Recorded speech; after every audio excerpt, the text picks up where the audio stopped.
Warning, this program is only to be viewed by the proletarian community, and remember, Big Brother is watching you.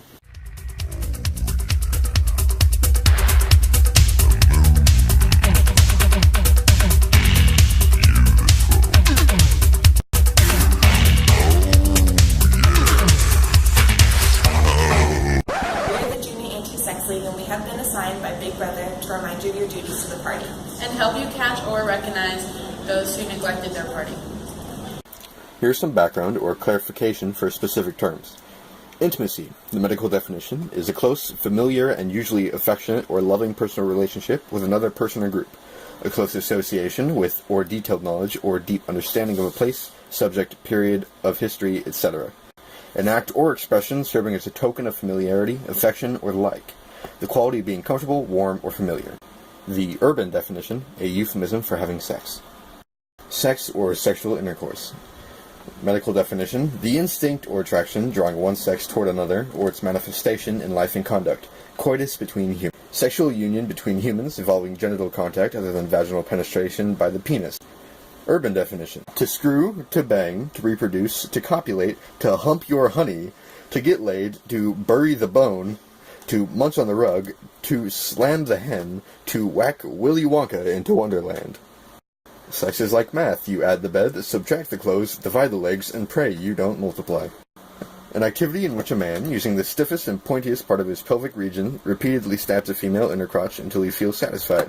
It can also take place between two men, in which one male stabs the other in the bum. Lesbian sex may be fun and all, but it isn't real sex unless there's some sort of stabbing going on. Perhaps a cleverly shaped hand or steel dildo. Family, medical definition, a basic social unit consisting of parents and their children, considered as a group, whether dwelling together or not. A social unit consisting of one or more adults together with the children they care for. Urban definition, a bunch of people who hate each other and eat dinner together. The close relationships among a body of humans being through blood. Usually are annoying and evasive around the holidays. People you love and love you back, not necessarily blood or biological, but you trust them and they trust you, and they take care of you, and you take care of them. Here's an example of thought crime from those who oppose Big Brother. When outside forces disrupt or erode intimacy, the ability to connect with others is destroyed, which leads to disloyalty and betrayal among individuals who have personal relationships. Here's a society in the past that is similar to ours. The Giver is a society similar to 1984's. In this given society, the government in charge, known as the Elders, have decided that the people born within it are better off without the ability to feel emotions. Upon birth, newborns are found with a new responsibility to be injected daily with a serum that suppresses emotions in order to create a more rational society without intimacy. Newborns are also not naturally birthed from mothers and fathers, but instead are scientifically created in labs, and then are assigned to a couple that then cares for the child. This can be seen as especially problematic because without having the baby naturally birthed to parents, the parents do not naturally feel the instinct to love or develop a connection to the baby.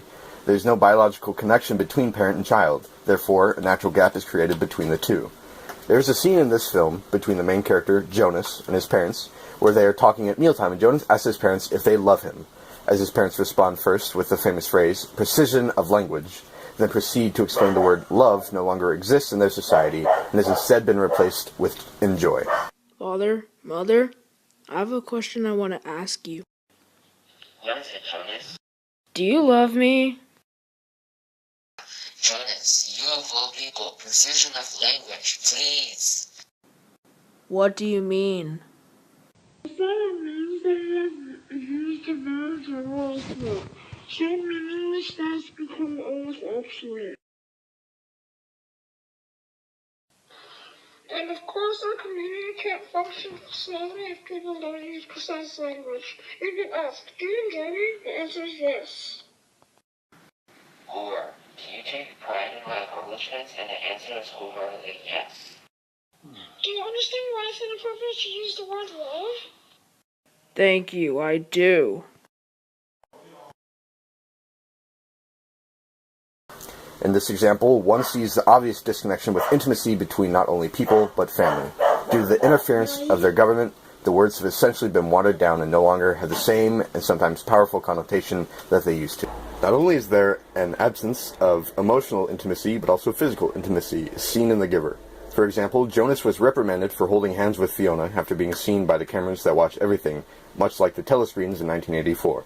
Along with the physical intimacy of holding hands comes the action of kissing, which does not even exist in this society because they were never taught to do so, since it no longer served a purpose. Keeping in mind the idea of the government taking away intimacy and control of one's feelings comes the removal of the ability to lie for the safety of a child or loved one, because the loyalty is not directed toward that being, but toward the rules upon which the society functioned. In this case, Jonas's own mother tells the elders of Jonas's intentions to return emotion to society. This portrayal of Jonas is a perfect example of how their society has robbed its people of, and in this situation, the mothers, of their innate duty and nature's law to protect their children. The mother feels no remorse upon making the decision to give him away to the higher powers, even knowing the consequences he will suffer upon being captured. All in all, everyone besides Jonas and the giver have been made to believe in the ideals instilled by the government and are unable to see the dystopian society they live in due to the removal of emotion, memories, and color. In the past, Big Brother's wishes have been disobeyed, and you will now receive the consequences of these. For Chinese women, life with the brutal Chinese one-child policy is something women have dealt with for decades. The one-child policy in China has many women committing suicide. Forcing to betray their own blood, many are forced to throw away their children as they either birth a baby girl, who will grow up and marry off to another family, leaving the parents to fend for themselves, or are forced by officers to terminate the pregnancy as they already have another child at home. Family planning officers dragged her to the local clinic, bound her to a surgical table, and injected a lethal drug into her abdomen. Officers were forced to kill an 8-month grown baby just because the mother had already given birth previously. No form of relationship between community and its people are made due to this rule. The officer has no feelings regarding the torture he's putting this woman in by killing her baby right in front of her. This rule has dehumanized the community, causing one another to betray each other without even recognizing it. Families turn against each other as they throw away their own children. The community turns against each other as they turn their neighbors in or kill human lives themselves. Fulfilling his parental duty, my father placed matrimonial ads for me every couple of years during my 20s in such immigrant newspapers as India Abroad. They read something like, "Match for Giant Girl, Harvard-educated journalist, 25, fair, slim." The family relationship between a father and a daughter began to suffer as she then started feeling as if she were an ad on Craigslist, as if her father were paying someone off to get her married. She felt betrayed, although she knew it was him just trying to help. She felt as if he didn't care that her true feelings were not put into consideration. In the past, affection or love played no part in the choice of a spouse. The young couple had little or nothing to say in the matter, since marriage usually was arranged by the parents with the aid of a matchmaker. The couple generally did not meet until the day of the wedding. These marriages had no real connection between the couple. If, however, there was a romantic spark, they were not allowed to express it. Marriages were decided from the parents, often sometimes before the children were even born. It was a business deal. The ability to repress emotions was a sign of good upbringing and well-education in the culture. Due to this, no relationships were formed, and often the two individuals were not happy, and betrayal to the other one often occurred. Here are some statements Big Brother would like you to memorize. Part 1, Chapter 4. He was a total abstainer, believing marriage and the care of a family to be incompatible with a 24-hour-a-day devotion to duty. This quote is of Winston's imaginary party member. He created to fabricate an alternate news article the party wanted. The fictitious member's beliefs was what the party expects of everyone. No need for sex, family is useless, no ties or connection to anyone outside Big Brother. Live and breathe the party. This fake member gives the reader an idea of what will happen to and what will be left of humanity when they completely control the ability to connect to people, and most importantly, the ability to think. Part 1, Chapter 6. She, Catherine, would lie there with shut eyes, neither resisting nor cooperating, but submitting. It was extraordinarily embarrassing, and after a while, horrible. But even then, he could have borne living with her, if it had been agreed that they should remain celibate. But curiously enough, it was Catherine who refused this. They must, she said, produce a child if they could, so the performance continued to happen, once a week, quite regularly. She used even to remind him of it in the morning as something which had to be done that evening, and which must not be forgotten. She had two names for it. One was making a baby, the other was our duty to the party. Catherine was a perfect example of the ideal female party member. She was what the party wanted. She felt no intimate connection to Winston, found no pleasure in the sexual act, and was only compelled to do it out of a sense of duty to the party. The government had officially brainwashed the enjoyment out of the sexual act so that there was no longer an ability to connect with your spouse, the person you were trying to procreate with, because your goal, your loyalty, was devoted solely to doing what was best for the party. Part 2, Chapter 7. The terrible thing that the party had done was to persuade you that mere impulses, mere feelings, were of no account, while at the same time robbing you of all power of the material world. Human feelings were abolished, causing them to disconnect to each other. There was now an absence of empathy, which creates a society who cannot relate to one another and are subject to the whims of their established power. And since there is no connection to each other, there is no remorse in betraying one another, if need be. Part 1, Chapter 6. The aim of the party was not merely to prevent men and women from forming loyalties which it might not be able to control. Its real, undeclared purpose was to remove all pleasure from the sexual act. Not love, so much as eroticism, was the enemy, inside marriage as well as outside it. In connection to the theme statement, the party was attempting to control emotions, to eradicate love and the ability to form a connection with another so that their only relationship, only bond, only loyalty was for Big Brother. And the control of the sexual act caused unresolved, baser instincts to build up and trickle over into different emotions that could be manipulated into the party's favor. Part 3, Chapter 2. Never again will you be capable of ordinary human feeling. Everything will be dead inside you. Never again will you be capable of love, or friendship, or joy of living, or laughter, or curiosity, or courage, or integrity. You will be hollow, we will squeeze you empty, and then we shall fill you with ourselves. This quote shows a perfect example of the party controlling feelings and brainwashing its citizens that still have the ability to think for themselves so that they can ultimately preserve their future of complete power. They want people to betray each other, be disloyal to each other, so that when they are in need of an intimate connection with someone, they have to look for one in Big Brother. Part 3, Chapter 3. We have cut the links between child and parent, and between man, and between man and woman. No one dares trust a wife or a child or a friend any longer. But in the future, there will be no wives and no friends. Children will be taken from their mothers at birth, as one takes eggs from a hen. The sex instinct will be eradicated, procreation will be an annual formality, we will abolish the orgasm. There will be no loyalty except loyalty toward the party. There will be no love except the love of Big Brother. Intimate relationships, whether they be familial, romantic, or parental, will be altered as the party sees fit to use to their advantage. The loyalty established in having such bonds will be eradicated. The party wants to preserve what they have carefully crafted, a society of people who are willing to betray everyone except Big Brother. To remain in and continue to gain more power, their goal is to destroy the ability to create intimate connections between people. They do that, and they win. The love for Big Brother will be the only positive emotion the people will know. The lives of everyone will be void of all meaning but one. Big Brother is life. Big Brother and the party will live on forever, and it will be taught on to future generations. As young adults, we do not always possess a concrete awareness of our surroundings, especially in our government. As a result, we are the biggest targets for everything from consumerism to swaying our opinions. 1984 shows us what happens when we relinquish our fundamental rights as citizens and have been conditioned to simply not care anymore. For example, take Edward Snowden and his portrayal in which he provided solid evidence for the American populace that they were being watched by the NSA and that they were being subjected to unreasonable search and seizures.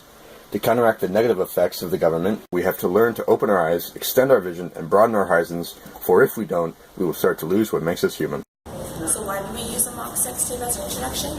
Here's your answer.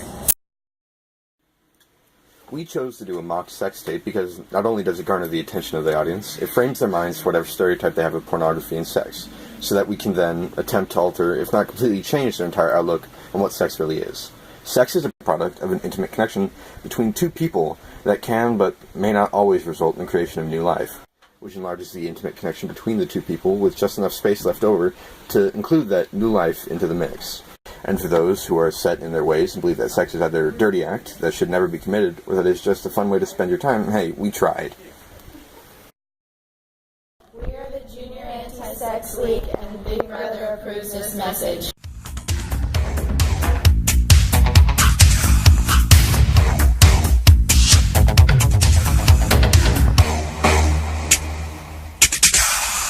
'1984 shows us what happens when we relinquish our fundamental rights as cinnamons.